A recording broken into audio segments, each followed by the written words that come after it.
جو تمہارے ساتھ ہوتا ہے وہ تمہاری ڈیسٹنی کو ڈیفائن نہیں کرتا، جو تمہارا رد عمل ہوتا ہے وہ ڈیسٹنی کو ڈیفائن کرتا ہے. رائٹ؟ اگر آپ کا رسپانس اللہ کی طرف سے نہیں یار میں مالک سے رجوع کرتا ہوں، اس کا مطلب ہے آپ کیا ہو گئے؟ آپ غیر معمولی انسان ہو، آپ عام بندے نہیں. تو بچا بچا کے نہ رکھ سے تیرا آئینہ ہو جو شکستہ ہو تو عزیز تر نگاہ آئینہ ساز ہو. خدا کے لیے ٹوٹنے کو سیکھیں، یہ بڑا ضروری ہوتا ہے. کبھی کبھی نا رونا بڑا ضروری ہوتا ہے، کتھارسس ہوتا ہے.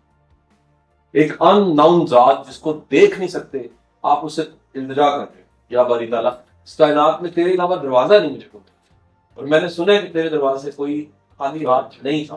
بھائی یاد رکھیں عاجزی اللہ کے لیے ہے، اس کو بھی بہت زیادہ تشہیر کی ضرورت نہیں ہے.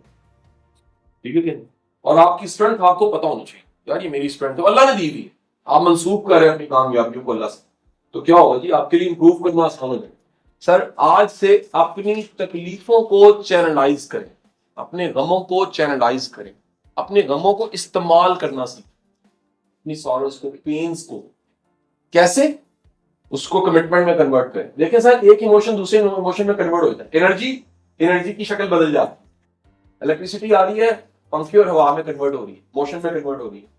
ایک غم ایک ایموشن دوسرے ایموشن میں جا سکتا ہے، اور کیا کریں؟ اسی کو پکڑ کے آپ یوٹیلائز کریں. واسف علی واسف کا جملہ، غم چھوٹے انسان کو کھا جاتا ہے، بڑے انسان کو بنا جاتا ہے. غم چینلائز کیسے کیا؟ تکلیف کو چینلائز کیسے کیا؟ ٹوٹنے کے بعد آپ نے اللہ کا کہ نہیں کہا. میں نے ماں کا لاڈلا بچہ تکلیف آئے تو کہتا ہے ماں، اور اللہ کا بندہ اللہ ہی کہتا ہے. سر جی اپنے ماضی کے غموں کو ری ڈیفائن کر لیں. وہ لرننگ تھی، غلطیاں تھیں، سیکھا کیا، اللہ کی حکمت کیا تھی. پہلے ٹوٹتے تھے تو کیا ہوتا تھا، اب ٹوٹتے ہو تو کیا ہوتا ہے. اور خدا کے لیے اپنے غموں کو اپنی تنہائی میں لے کے جاؤ.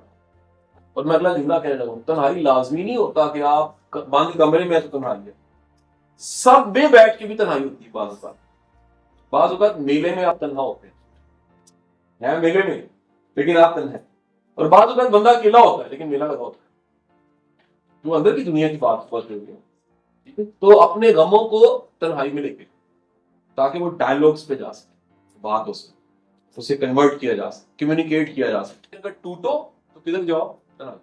ٹوٹو کنیکٹ کرو، ٹوٹو رضا مانگو، ٹوٹو شکر ادا کرو. یا باری تعالیٰ میں کھا کے آیا لیکن کھانے کے بعد تیرے پاس آتا ہوں، مار کھا کے آیا تیرے پاس.